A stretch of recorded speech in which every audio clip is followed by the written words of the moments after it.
Worst hard rock player is one of the most consistent aim control players to bless this game. Just watch the reaction from the number 1 player, where worst hard rock player is playing in the grand finals of OWC and FC's Burning Star with hard rock. What the If you FC this, I'm quitting OC forever. Just like, bro, he just pissed on their grave. What the f is this? Unfortunately, even after worst hard rock player tried to carry, South Korea still lost, leading them to place 2nd for 2 years in a row. Will next year be his year to shine? Well, maybe. But where did he come from? And how has he garnered the community's attention using his rhythmically talented skills? Let's find out. This is the story of Worst HR Player. But real quickly, can you please subscribe? Okay, thank you. Worst hard rock player first came across Osu when he saw his brother playing the game. At first glance, it looked fun, so he started playing it. Unfortunately, as cliche as this sounds, his brother quit the game shortly after, leaving worst hard rock player to experience the game for himself. Ever since he began his journey, he has loved the game and possibly might have got himself addicted to it. For the first 5 to 6 months of his journey, he would play on a laptop with mouse, but eventually he swapped to the Gaomon S620, using a 1.91 in-game sense as well as playing full area. As for his keyboard, he has been using the DEC Francium Cherry MX Red silent keyboard. However, it doesn't sound so silent. Even though he doesn't really remember the very start of his Osu career, throughout the beginning of worst hard rock player's journey, he would set his first 300 PP play at the time on Baselap with a no mod SS on the 19th of December 2019. He says that this was an unexpected score since he kept getting bad AC. However, he just randomly assessed it. Then this would be followed up by his first 400 PP play on First Storm with Hidden on the 30th of April 2020. He recalls being very ecstatic after setting a score that he really wanted, and one that wasn't a random TV-sized farm map. Worst hard rock player was really grinding, and it was only in July 2020 where he had reached the top 5,000. However, this would be the start of a 5-month decay in rank. It seemed like he was losing motivation while he was still maintaining a relatively decent play count. October 2020 would be a major dip in playtime where he had only 867 plays. He was decaying in Bancho servers and lost all motivation. So during this time he went to go play Relax on some private servers. I feel as if it is important to mention that some of his dips in playtimes at any part of his career were due to the lack of motivation to play or him just practicing for tournaments.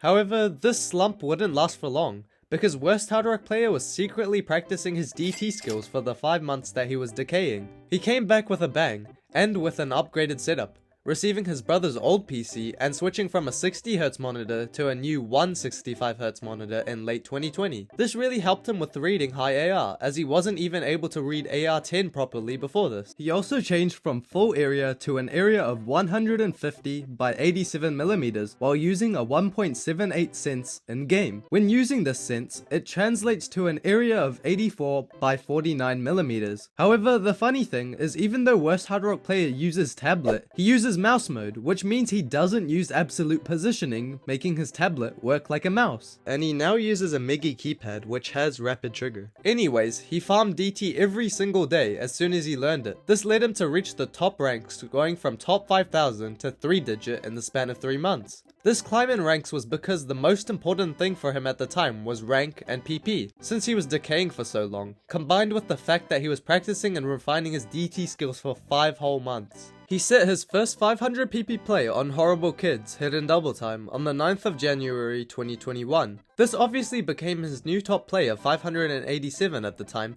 but it was astonishing because his previous top play was 477 PP, a rather big jump in PP milestones. Not even a month later, on the 22nd of January 2021, he would set his first 600 PP play on I Know Sakima top diff with Hidden Double Time. It seemed like he was a DT one trick, but he wasn't done there yet. This year was filled with surprises.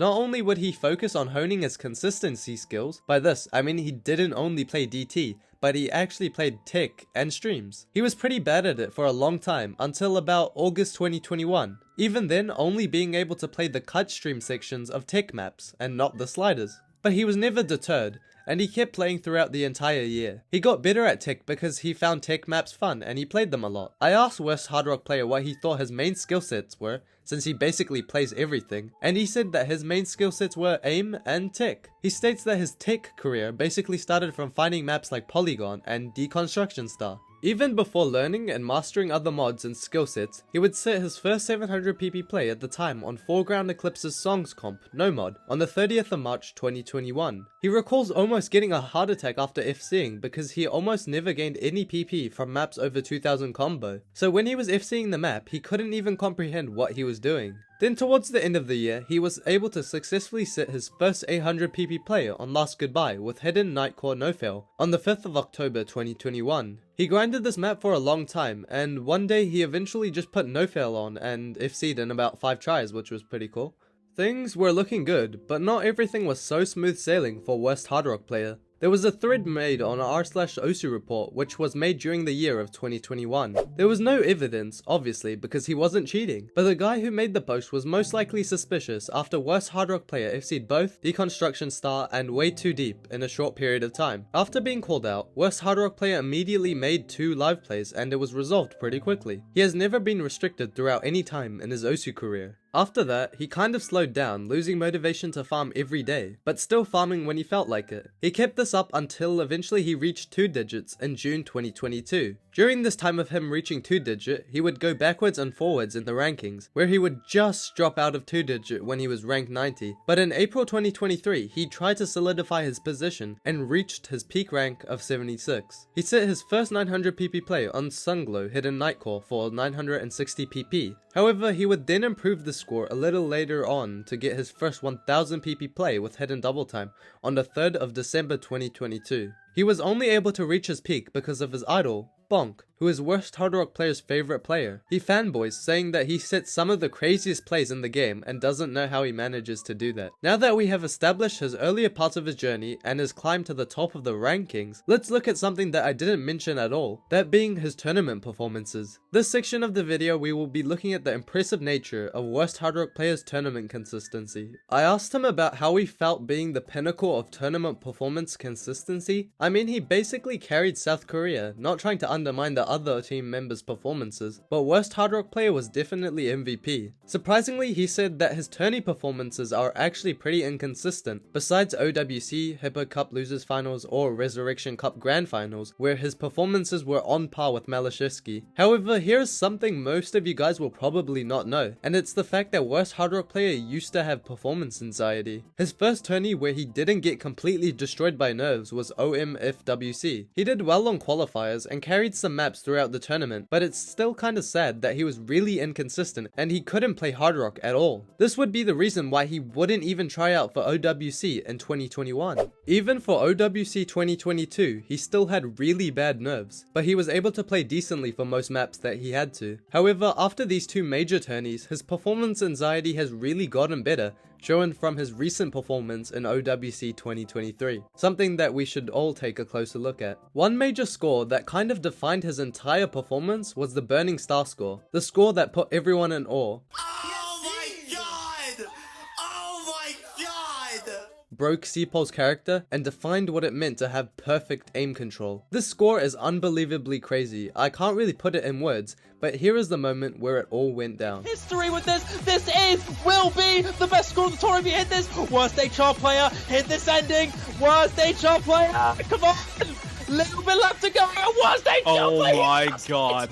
1,800 combo and a full combo for worst HR player. This is truly the pinnacle of Osu World Cup performances. Unfortunately, South Korea just fell short, losing to the United States, but they still got 2nd place. There was nothing worst hard rock player could do about this. And it's not only his tournament performance skills that are impressive, but the fact he basically got a post-OWC buff, setting crazy scores just consistently. It's nuts. Seapol is flooded with a bunch of his plays, highlighting that he may just be the most consistent aim control player to exist. Now, what about worst hard rock player's future? Well, he was thinking about quitting Osu if he wins OWC, then he would just be quitting from tourneys and competitive play at the very least. When he quits, he would still set some scores once in a while, but with winning OWC being his last goal in this game, he would not have had the passion that he had before. But he does acknowledge that it is very hard to quit Osu forever, so he doesn't know how that will go. He also says that he might be playing Osu forever if he doesn't win OWC. Other than that, one of his other goals is to fix all of his score chokes someday.